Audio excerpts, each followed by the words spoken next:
நீ இங்க ரெஸ்ட் எடுத்துக்கோ. இந்த கல்யாண சடங்கெல்லாம் வந்துருச்சுன்னா ரொம்ப தலைவலி ஆயிடும். இதெல்லாம் எனக்கு ஏற்கனவே எக்ஸ்பீரியன்ஸ் ஆயிடுச்சு. சரி, நீ கொஞ்ச நேரம் ரெஸ்ட் எடு. நாங்களாம் வெளியில இருக்கோம். ஓகேவா? வாங்க போலாம்.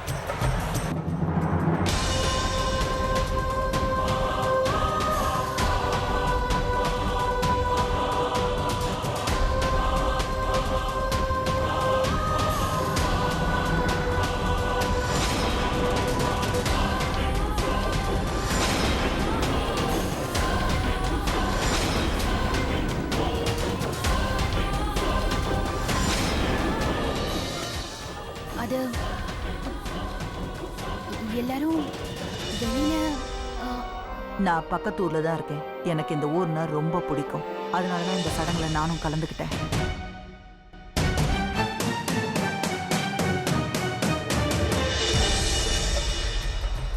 இங்க பாருங்கம்மா, இந்த கோல்டன் கலரோட சேர்த்து எப்படி இருக்கு? இருமா, நான் ஒரு நல்ல காம்பினேஷன் பண்ணி காட்டுறேன் உனக்கு.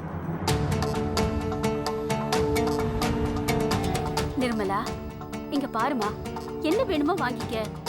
அம்மா, எனக்கு என்னமோ ரொம்ப பயமா இருக்கு. எதுக்கு பயப்படுற? ஒண்ணும் ஆகாது, நீ ஒண்ணும் கவலைப்படாத.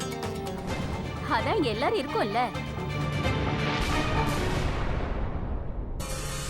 நீ பார்க்கறதுக்கு ரொம்பவே அழகா இருக்க. உன் புருஷன் ரொம்ப கொடுத்து வச்சவன். என் புருஷன் இந்த ஊரு அந்த ஊருன்னு எப்பவுமே சுத்திக்கிட்டு தான் இருப்பாரு. எனக்காக இதை காஷ்மீர்ல இருந்து வாங்கிட்டு வந்தாரு. இதை நீ பூசிக்கிட்டன்னா இன்னும் சிகப்பாயிடுவ. பார்க்கறதுக்கும் ரொம்ப அழகா இருப்ப. இந்தா, இதை எடுத்து பூசிக்கோ.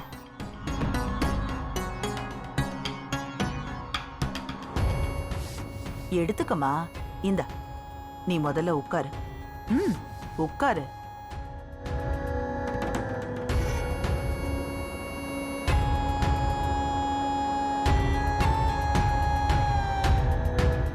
எங்க உன் கைய கொடு.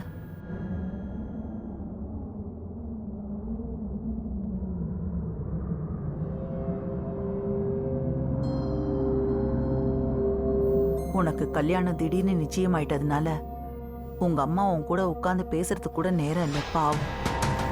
இந்த மாதிரி நேரத்துல தான் அக்கம் பக்கத்துக்காரங்க உதவியா இருப்பாங்க. இங்க பாரு, கல்யாணம்னா என்னன்னு நான் உனக்கு சொல்றேன். கல்யாணத்துக்கு அப்புறம் ஒரு மனுஷனோட வாழ்க்கையே மாறி போயிடும். அதுல ஒரு சில பேர் கல்யாணமே பண்ணிக்க கூடாது.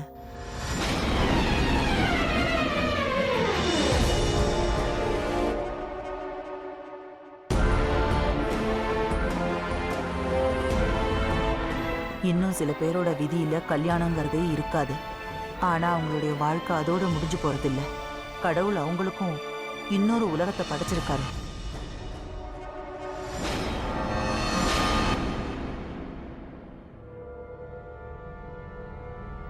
இது பாருங்க, அழகா இருக்குல்ல? அம்மா, இது எப்படி இருக்கு?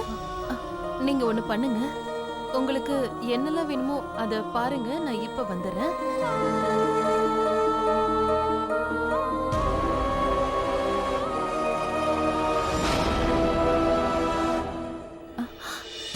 உண்மையிலேயே உன் பொண்ணு ரொம்ப கொடுத்து வச்சவ.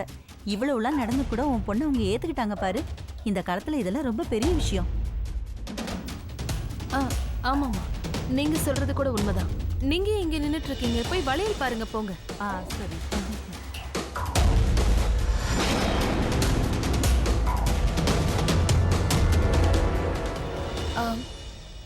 ஆண்டி, எதுக்காக சில பேர் கல்யாணம் பண்ணிக்க கூடாதுன்னு சொல்றீங்க?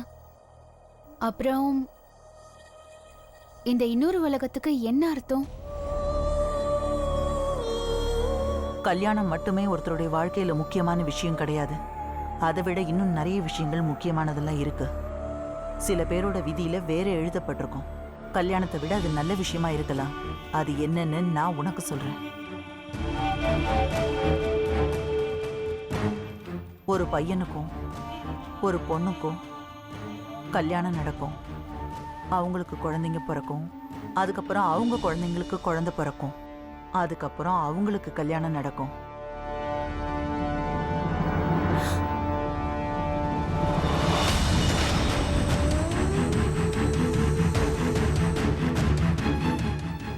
சௌமியா,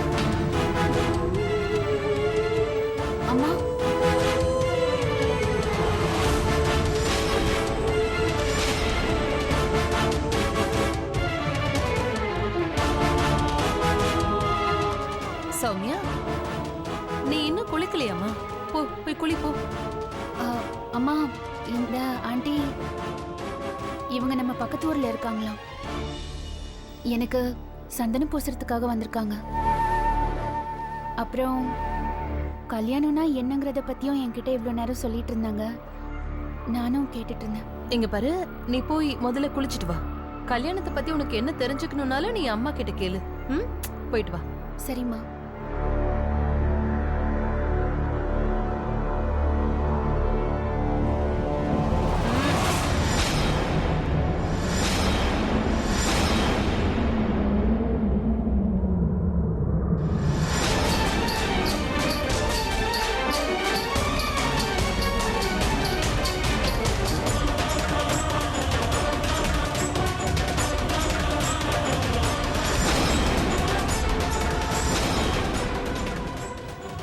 யார் நீ?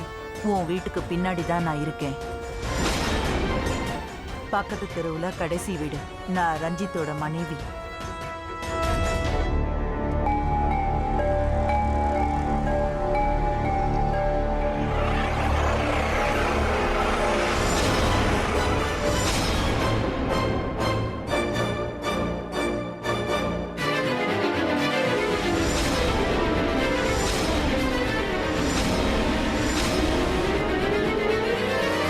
சில ரகசியங்களை ரகசியமாவே இருக்க விடு.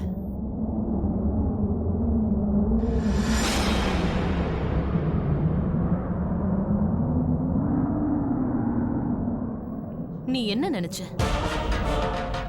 எத்தனை பேர்ல உன்னை கண்டுபிடிக்க மாட்டேனா? நீ எந்த ரூபத்துல இங்க வந்தாலும் என்னால உன்னை கண்டுபிடிக்க முடியும். ஏன்னா சௌமியா பிறந்ததுல இருந்து இந்த நாள் வரைக்கும் எனக்கு உன் நிழல நினைச்சா கூட பயமா இருக்கு.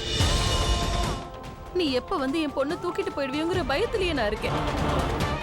எப்பவுமே சௌமியாவை நீ ஒரு வெறியோடு தேடிக்கிட்டு இருப்ப. உன்னோட நிழல்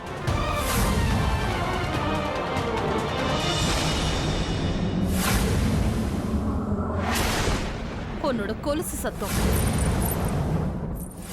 உன்னோட இந்த முக்காடு, உன்னோட நடு, இப்படி உன்னை பத்தின எல்லா விஷயமும் எனக்கு நல்லா தெரியும்.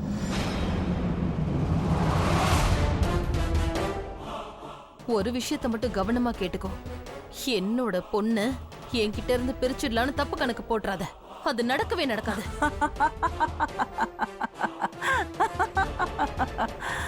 அந்த மாதிரி நான் அவளை எதுவும் செய்ய போறதில்ல. நான் அவளுக்கு அவளோட ரகசியத்தை தான் சொல்ல போறேன். அதுக்கப்புறம் நான் கூப்பிடாமலே அவளே என் கூட கிளம்பி வந்துருவா.